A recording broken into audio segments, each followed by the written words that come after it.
It's here. It's the Insta360 ONE X2. It's better than before, but how much? And is this now the best consumer 360 camera on the market? Well, it kind of depends upon what camera you already have and how you want to use your camera. Let me take you through how the camera looks and feels to use, it's lovely, as well as the major updates in the X2 and those that are slated to be coming very soon. Thanks to Insta360 who have sent me a prototype device to test and review, I'm going to talk about the big differences between this ONE X2 and the original ONE X, that's a bit awkward, show you some footage comparing the ONE X and this new updated version, but I'll also show you how the footage compares with the ONE R too. So let's go.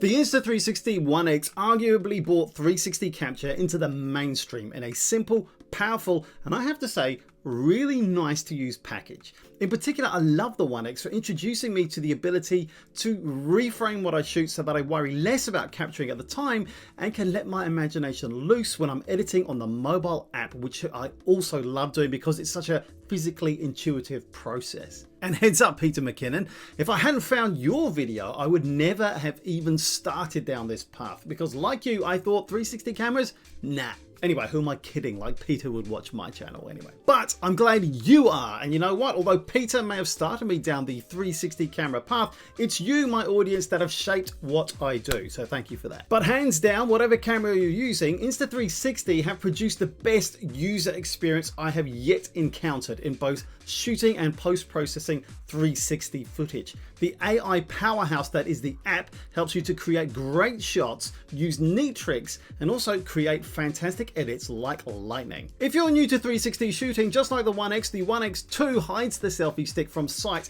enabling you to shoot yourself in third-person perspective while getting aerial angles of yourself. You've got your own personal camera crew along for the ride without you having to bring anyone else along or hand your camera over to a stranger. The dual lenses and the Insta360 app provides the ability to reframe your shot after the fact. Swipe to find where you want to set a keyframe, then just hit the yellow plus sign on the timeline. Keep doing that and experimenting and you'll be up and running in no time. Insta360 have made the learning curve really easy to get onto with a heap of tips available in the app and so many creators out there now sharing their knowledge about how to get the best out of your Insta360 cameras. It really is a great and large community now. So is this the time to get yourself an Insta360 camera? If this is the first time you've bought one? Well, my answer has got to be a resounding yes. And if you've never had one before, I think you should seriously consider the ONE X2 on your shortlist, and let me show you why. Let's cover the basics first. The ONE X2 continues as a 5.7K video resolution device with enhanced bitrate of capture over the original ONE X and with enhanced color profiles too. Insta360 have introduced a new Steadycam mode where you use your ONE X2 like you would your standard action camera or phone and get stabilized wide angle MP4 files straight from the camera. No need to post-process. Just pick a lens and shoot. Think of it as a response to the hero mode in the GoPro Max that people wished Insta360 would emulate. Well, now they have. Just be aware that it shoots at 1440p. But hey, it exports directly to MP4, so no post-processing. Like I said, just download into your photo album and share away immediately. So here's the thing about the Steadicam. When shooting in that mode, that single lens shooting, you can choose between basic or pro stabilization options. Basic is a quick fire, no editing solution with in-camera basic stabilization. Now, although that's pretty good, Pro unlocks higher frame rates and resolutions with gimbal-like flow state stabilization, which is trademark Insta360 stuff, especially when you can get that delicious motion blur effect too.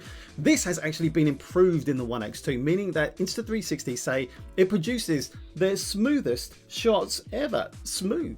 Also add to that a new feature in next level stabilization, horizon leveling. Now, I made a video about the Insta360 Go about how I thought that this was the best hidden feature of the Go that no one talked about, and now it's been brought to the ONE X2. Perfect horizon stabilization. Try to rotate the camera in any angle and the horizon will always stay level. Toggle on horizon lock in the app for both Steadycam and 360 videos. Deep tracking has also been improved in their new 2.0 version, where ONE X2's advanced tracking algorithm can track humans, animals, and plenty of other moving objects besides. Just highlight the desired object in the app editor and the AI will automatically track it, even if your subject goes out of line of sight. One big development is the waterproofing of the ONE X2 compared to the completely non-waterproof nature of the ONE X. The X2 is waterproof to IPX8 standard to 10 meters, which is great, and it can be used for any type of water activity. Now that's cool, but you also have to be aware that due to underwater light refraction, that seamless stitching is not possible without using a specialized dive case or the underwater lens guards, and they say that these will be available at some time after launch today. In more big news, there's a bigger, better battery with the X2. So you can't use those old ONE X batteries in this device, but Insta360 reckon that you'll get up to 55% longer battery life with this new larger version. And you can see why it needs to be larger with this screen in need of power. Now the thing about 360 cameras is that the lenses stick out and they are fragile. So even though this camera feels robust, that is still a weak point that you will have to handle with care. Though lens guards will be available after launch, we'll have to see how they affect the quality of capture you can get with them fitted onto this camera. And don't forget, when editing on mobile, remember you can connect your ONE X2 via Wi-Fi and edit in the app without ever downloading the original footage. Now that saves a lot of time and storage space, especially when reframing that 360 footage. And that Insta360 app now also supports background downloading, so you can get on with your business while you're transferring your latest footage. And I cannot begin to tell you how useful that feature has been for me. So what does it feel like? The first thing I have to say about the prototype ONE X2 device that Insta360 sent is that it looks and feels very nice. Now the final version you buy might be a little different to what I'm describing, but let me give you a good idea of what you'll get. Whereas the ONE R is an excellent camera, I was never in love with it from a look and feel point of view. The aesthetics just never did it for me. The X2 definitely feels like an updated ONE X. Both faces have that slightly silky, rubbery texture that the ONE X had. But whereas with the ONE X, it wrapped totally around the camera, the sides of the X2, these grey panels, have a smoother plasticky feel. I guess that's to withstand the wear and tear of getting into and out of the new weather and water sealed battery door and the USB SD card compartment too. Just here. Yes, the SD card is now in the battery compartment behind the weather sealing instead of at the bottom of the camera by the tripod mount. But I am pleased to report that the tripod mount is still there in the ONE X2, such a critical part of the device, and I'm glad that they've stayed with this design, which I love about the ONE X so much. It maybe feels marginally heavier than the original ONE X, but only a tiny bit so. It's marginally longer too, and it's definitely thicker. It actually feels pleasingly weighty in the hand, not likely to be blown away by a gust of wind, which is a hazard here in Wellington, New Zealand, but it also doesn't feel like it'll be too heavy on the end of an extended selfie stick, which was a concern that I had with the ONE R at the end of that long stick. And by avoiding a cage design, you're also going to avoid the issues of alignment, or the cage slipping out of alignment, meaning that the selfie stick becomes visible because this happens. The tripod mount does the job of making sure the selfie stick is directly beneath the camera and stitched out by the software. And of course, instead of the old screen, which was really difficult to see in bright sunlight and gave you a text readout as to the mode you were in and the setting you were choosing, as well as the indicator lights on either side here and here telling you if you were recording or not, you now get this pretty big circular screen which is super bright and responsive to touch with very little lag. And you get to keep those indicator lights too on both sides of the camera, which feels like all of this is an excellent development, keeping the best of what was there before and innovating and adding new features. Now the on-off switch has been waterproofed and moved to the side, and you now have this speaker also built into the side too. And if you look carefully, you can see that there looks like there are now 4 mic holes built into the body of the camera. More about that later. Now, when you're playing back video, I do like this playback mode indicator when viewing your footage on the screen. It's a small little indicator going around the outside of the screen showing you how much of the video you've watched. Now at the moment there's a little bit of lag with that, and sometimes it directs you to watch the video on the app. I haven't quite figured out why and when it does that, but I'm sure it will be sorted out and explained when the final firmware is released today. Overall, I really like it. I really like how it feels. I really like it. Did I say I like it? Before I show you what the video looks like, let me tell you that it's available now for these prices on screen, and you can buy one through my affiliate link in the video description and in the pinned comment just down here.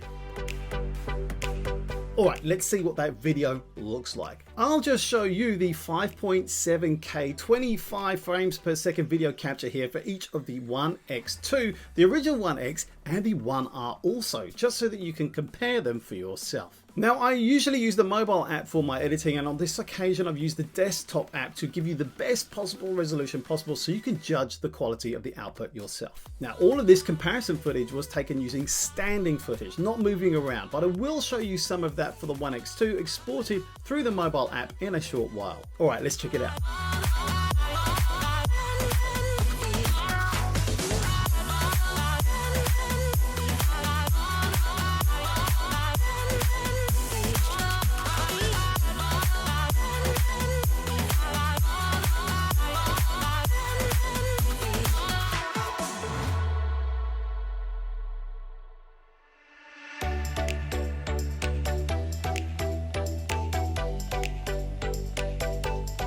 So what did you think? Did you like the look of it? The standard video modes on the One X2 are 5.7K at 30, 25 and 24 frames per second, 4K at 30 and 50 frames per second, and that slow motion at 3K and 100 frames per second. For HDR video, which was great on the One X, you can capture at 5.7K at 25 and 24 frames per second. Let's check out that HDR footage now too while we're at it, and you can find out more about why HDR video is useful, especially when using the Insta360 family of cameras, if you check out my video in the video description.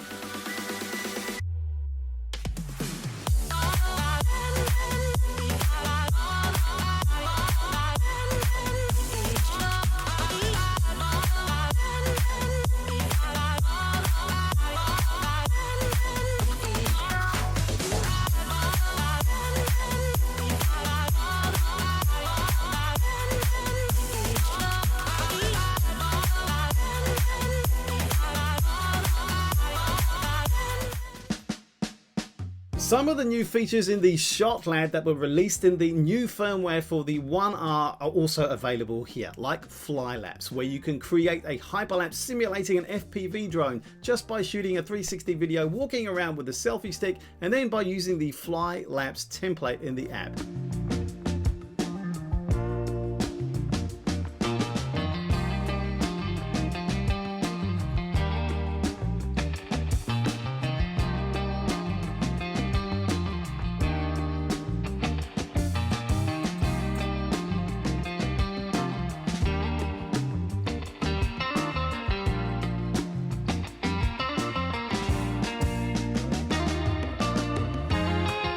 And of course, you have freeze frame too.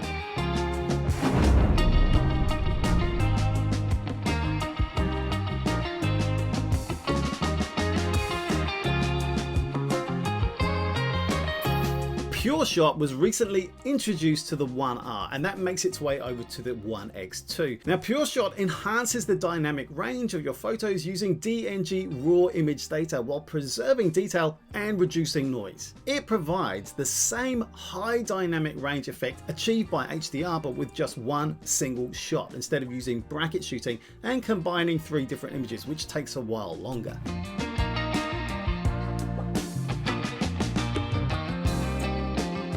PureShot is super quick, easy, and gets great results, but the big difference with the X2 is that it can do PureShot in 360. What? 360 photos in HDR with just one shot? That's right, just check out the comparison here. I think this is the only camera capable of doing this.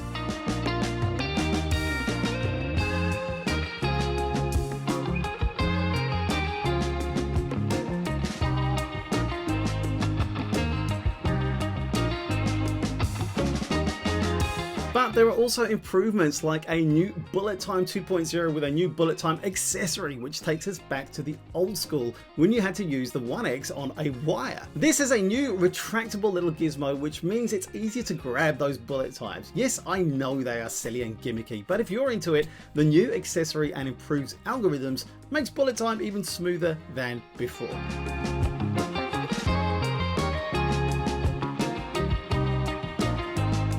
There is just so much new stuff available, like so much stuff. Try instapano, where you can capture seamless ultra panoramic photos in just one tap with this brand new mode. And just to round off this section, let me tell you about shadow clone. This is a brand new effect available right now, or coming very soon, that clones you whilst you do different activities and maintains your movements. Check it out here. And there's also Starlapse, a new ability to use your camera as a webcam for those Zoom calls that we've all been doing recently, and also night lapse too. I just don't really have enough time in this video to tell you everything right now. There's just so much. Come back later and we'll talk about more. So be sure to subscribe and come back as I release more videos to give you more details as they roll out all these new great features for the X2 and some of the other cameras in the product line too. Don't worry, you're not forgotten. It will be interesting to see how Insta360 will differentiate any access to shots and tricks in the app, depending upon which camera you have, or whether they think different people will prefer different forms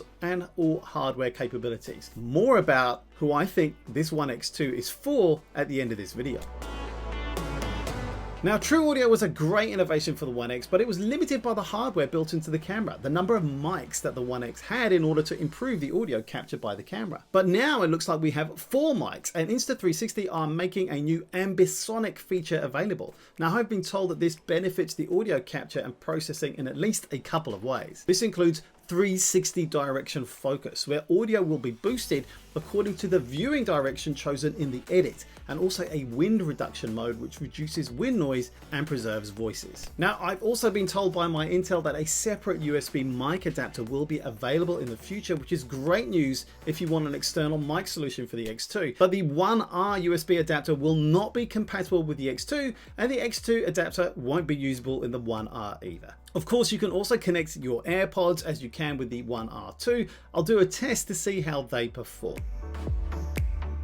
So let's deal with the 8K thing. I know that some people have been hanging out for an 8K video capable device from Insta360 aimed at that consumer market. And I also know that some people have been hoping, although I know you probably think it's unlikely really, a dual 1-inch sensor capable of video recording too. Some people wanted both of these things in the One X2. Now, I made a video about why I think 8K video on a device like this is really difficult to get a good user experience with, especially if you want to be able to process that video on mobile. We just don't have the mass market availability and penetration of processors capable of doing that. And even if you went to a desktop, you'd need some pretty hefty device specs. You can find that video in the description to this video if you want to find out more. If you already have a One X, should you get a One X2? What about if you have a 1R? Should you get a One X2? Or how about if you have no 360 camera, but you're now interested in getting one? Should you get a 1R or One X2? These are all great questions. I'm paraphrasing a bit here, but here's what Insta360 say. The One X series is the best 360 action camera in the market, and the 1R series is a more versatile and all-in-one solution that comes with a really good twin edition deal. But they're also pretty clear that they are 2 different product lines. I have my own thoughts about that, but I'll leave that for another video in the next day or so. And to help me make that, I'd love to know your thoughts. What do you think? Are you tempted by the One X2? I'll share my own views in my next video, but I'd love to quote some of you all in that too. Alright, here's my review of the Insta360 ONE R after a month of using that if you're trying to choose between the two, and when that video on who the X2 is made for, it'll be up here too. Thank you for watching. I hope this has been useful. Be sure to subscribe for much more about this camera laters. Oh, and don't forget to use my affiliate link below if you want to help me out and get yourself a good deal too. Cheers and go well.